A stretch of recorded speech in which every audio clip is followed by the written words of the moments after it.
Hi friends, welcome to Receiver, the Cyber Garage.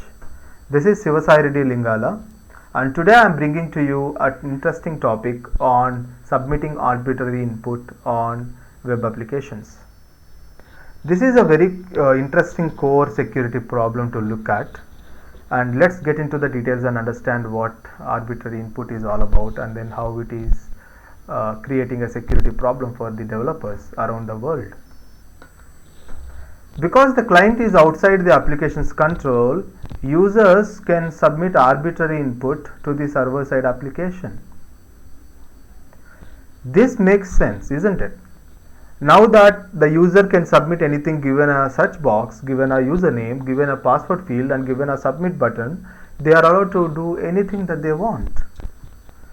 Now, what is the way ahead? How should a developer think in such a case?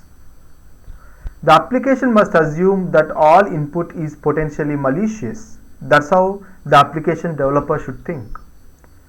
So there is no set of process wherein which step by step you say that user will be submitting only this particular type of data and then the application is built only to process that sort of data. That will be the biggest blunder a developer can make in today's world.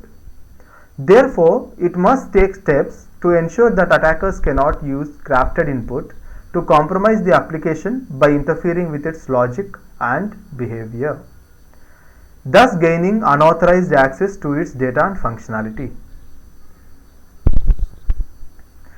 Now, the users can send requests in any sequence and submit parameters at a different stage than the application expects, more than once or not at all. Any assumption developers make about how users will interact with the application may be violated. So, tools such as Burp Suite will allow the attacker or the user to intervene in another way than what is expected from the user to be proceeding further. Users are not restricted to using only a web browser to access the application. Numerous widely available tools operate alongside or independently of a browser to help attack web applications. These tools can make requests that no browser would ordinarily make and can generate huge number of requests quickly to find and exploit problems. Here I would like to highlight the tool Burp Suite, which can give you enormous number of options to intervene into the kind of requests that we make with the server.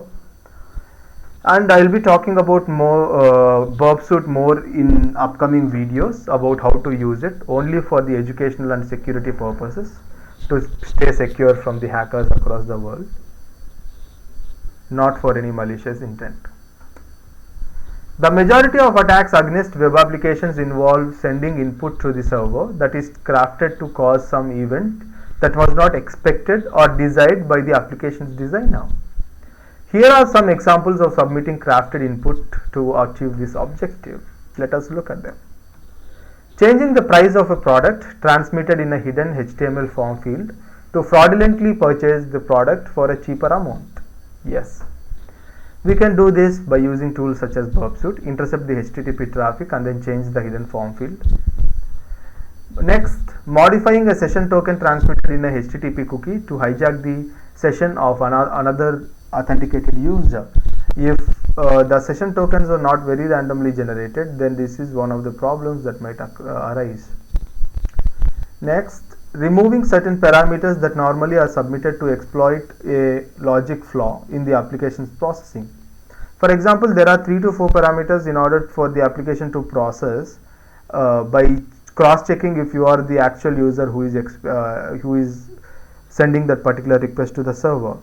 But you might delete one of the important fields such as ESRF token and then check if the website is working according to how you want it to work. So that's what it means.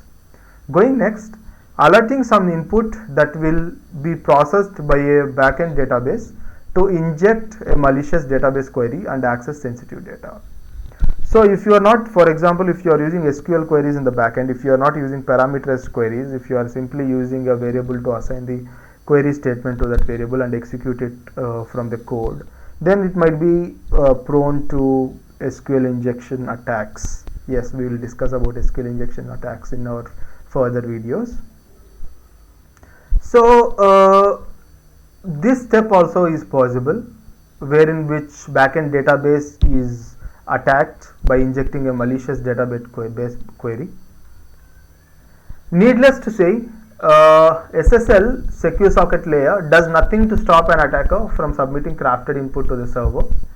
If the application uses SSL, this simply means that other users on the network cannot view or modify the attacker's data in transit.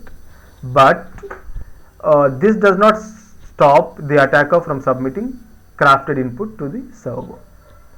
So this is pretty much it as far as the submitting arbitrary input to the application or to the server in the backend is concerned.